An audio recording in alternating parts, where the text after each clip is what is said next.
दलित कर्मचारियों को प्रमोशन में आरक्षण नहीं देने के मामले को लेकर कांग्रेस केंद्र की मोदी सरकार को संसद के मॉनसून सत्र में घेरने की तैयारी में है। इस मामले को लेकर कांग्रेस के राज्यसभा सांसद कर्मवीर बोध ने सरकार की मंशा पर सवाल उठाए हैं। उन्होंने स्पष्ट किया है कि कांग्रेस इस मामले को संसद के मॉनसून सत्र में उठाएगी। इस मामले को लेकर कांग्रेस के राज्यसभा सांसद कर्मवीर बोध ने हरियाणा के मुख्य सचिव से मुलाकात की। मुलाकात के दौरान क्या चर्चा हुई, इस बारे में कांग्रेस के राज्यसभा सांसद कर्मवीर बोध से खास बातचीत की है हमारे एसोसिएट एडिटर अनिल कुमार ने।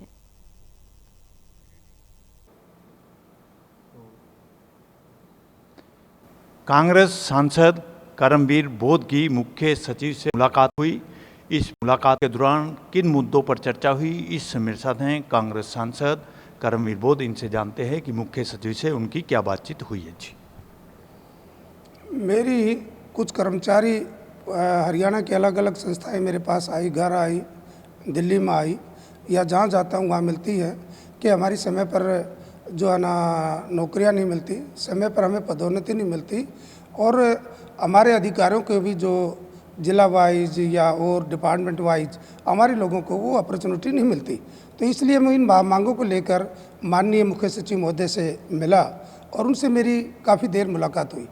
मैंने माननीय मुख्य सचिव महोदय से सामने कुछ बातें रखी कि एक तो 85th अमेंडमेंट जो है ना पार्लियामेंट द्वारा पारित 2002 में 4 जून 2002 को पारित हुआ, आज तक वो हरियाणा में पूर्ण रूप से लागू नहीं हुआ, जिसके बारे में पी राघवेंद्र राव नाम की कमेटी, अनिल कुमार जो है ना IAS थे, उनके नाम से कमेटी बनाई गई।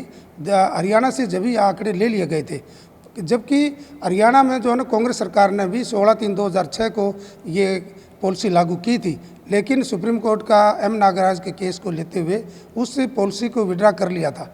फिर कमेटी बनाई गई और कमेटी के बाद जो है ना रिपोर्ट आने के बाद ये कमेटी ने रिपोर्ट दी कि हाँ, इनका पदोन्नति में आरक्षण का मामला बनता है, इनकी रिप्रेजेंटेशन बहुत कम है। इसलिए 15/5/15 की खट्टर साहब ने पॉलिसी निकाली, लेकिन उसके बावजूद वो पॉलिसी कुछ दिन चली और उसके बाद हाई कोर्ट में उसका केस कर दिया, और केस करने के बाद लड़ाई लड़ी, मैंने खुद लड़ाई लड़ी, और लड़ाई लड़ने के बाद आज वो केस विड्रा हो चुका है। उसके बारे में मैंने बात करी कि 16/3/2006 और 15/5/15 की पॉलिसी जो क्लास 3-4 में रिजर्वेशन प्रमोशन देता, आप क्यों नहीं लागू कर रहे? उसने कहा नहीं, हमारे पास कोई पॉलिसी नहीं है, हम तो अभी कैचअप रूल का जो है ना के अनुसार प्रमोशन कर रहे हैं। तो इस तरह की मेरी काफ़ी और बातें भी हुई। कर्मवीर जी, आपने कैचअप रूल के वर्ड यूज किया है, ये पूरा है क्या? देखिए, कैचअप एक स्टेट को लूटने का तरीका है। पहली बात तो हमें रोस्टर के अनुसार जब रिक्रूटमेंट होती है, मेरी ये बात भी माननीय मुख्य सचिव महोदय से बात हुई कि भी जो कमीशन लिस्ट बनाता है, कमीशन ओनली सिलेक्शन अथॉरिटी है, not the prepare the seniority list. लेकिन मुख्य सचिव महोदय ने मुझे जो ना क्लियर कहा कि हम जो है ना कमीशन की लिस्ट को सीनियरिटी लिस्ट मानते हैं, जो टोटली रॉन्ग है, बहुत ही गलत है। क्योंकि जब अगर कोई शेड्यूल कास्ट जो टोटल भर्ती होती है तो शेड्यूल कास्ट आखिरी में लगाया जाता है। जैसे अगर 100 की भर्ती होता है तो शेड्यूल कास्ट की बारी 81 के बाद 100 तक आती है, तो उसकी बारी तो प्रमोशन में कभी बारी नहीं आएगी। जबकि रोस्टर ये नहीं कहता, रोस्टर कहता है जो रोस्टर के अनुसार हमने रिक्वेजिशन भेजी, कमीशन को जो अपनी डिमांड भेजी, उसके अनुसार ही वो कर्मचारी schedule caste, backward class, minority, even EWS वो अपने रोस्टर के पर जाएगा। लेकिन मनमर्जी चीफ सेक्रेटरी ने अपनी मनमर्जी चला रखी है और कैचअप कर करके लाखों करोड़ों रुपया प्रदेश का लुटा रहा है।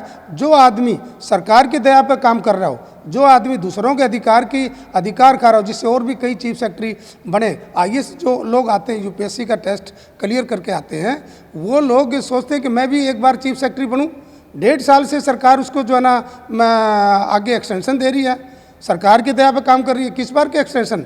और मैंने कहा कि हमारे कर्मचारियों के जो क्लास 1-2 में खट्टर साहब ने जो पदोन्नति में आरक्षण दिया था वो कहाँ है? बोले लागू नहीं है, हम तो कैचअप रूल लागू कर रहे हैं। तो लागू नहीं तो क्रीमलेयर आ गया है, क्रीमलेयर की बात करी मैंने। वहाँ पर विजेंद्र कुमार जो IAS हैं, उन्होंने एक मामले में एडवाइस दी कि क्रीमलेयर होने के नाते इनको प्रमोशन में आरक्षण नहीं मिलेगा। तो मैंने कहा क्रीमलेयर की चिट्ठी कहाँ है?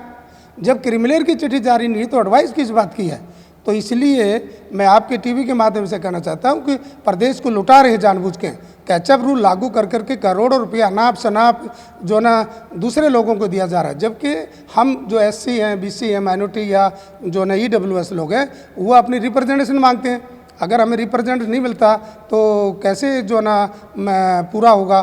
तो इसलिए totally chief secretary government of Haryana जो है ना वो अनैतिक, असंवैधानिक और जो है ना अपनी मन मर्जी कर रहा है, जो ठीक नहीं है।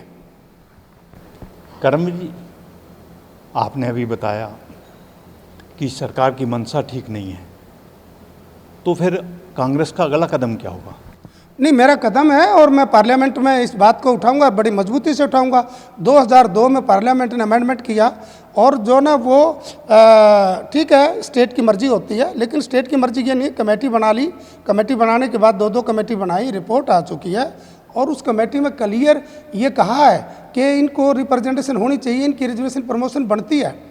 पहली बात तो उन्होंने क्लास 3-4 में दिया, क्लास 3-4 में देने के बाद उससे हाई कोर्ट स्टे करवा दिया, हाई कोर्ट से स्टे खत्म हो गया, लेकिन पॉलिसी नहीं है। कैचअप रूल लागू कर करके जानबूझ के जो अधिकारी बैठे हैं, जो दुनिया भर का पैसा उसके बलबूते पर लगा रहे हैं, लेकिन शेड्यूल कास्ट बैकवर्ड क्लास के साथ बहुत अन्याय हो रहा है। प्रदेश में रोस्टर लागू नहीं है, प्रदेश पर समय पर भर्ती नहीं हो रही है और जो है ना जानबूझ कर सरकारी नौकरियों को, खासकर शेड्यूल कास्ट बैकवर्ड क्लास की, आपने देखा रोडों के ऊपर कैसे नौजवान बच्चे रेंगते घूम रहे हैं, उनकी तरफ कोई ध्यान नहीं है। जब लड़कियों ने भूख हड़ताल की तो रात को लड़कियों को उठा दिया गया है, नॉट फाउंड स्टेबल नौकरियां की जा रही हैं। और आज आप देखोगे पूरे देश की भी हालात यही है। देश में नीट के एग्ज़ाम 80-90 एग्ज़ाम ख़त्म कर दिए हैं। तो इस देश के अंदर जिस प्रकार से बेरोजगारी बढ़ रही है वो बहुत ही गलत है और जो हरियाणा के मुद्दे हैं, ये तमाम मुद्दे मैं राज्यसभा में उठाने का काम करूँगा। ये थे मेरे साथ राज्यसभा सांसद कर्मवीर बोध। इन्होंने बताया प्रमोशन में आरक्षण देने का मामला वो संसद में उठाएंगे। इसके साथ साथ उन्होंने हरियाणा सरकार की मंशा पर भी सवाल उठाए। Anil Kumar, total news, Chandigarh.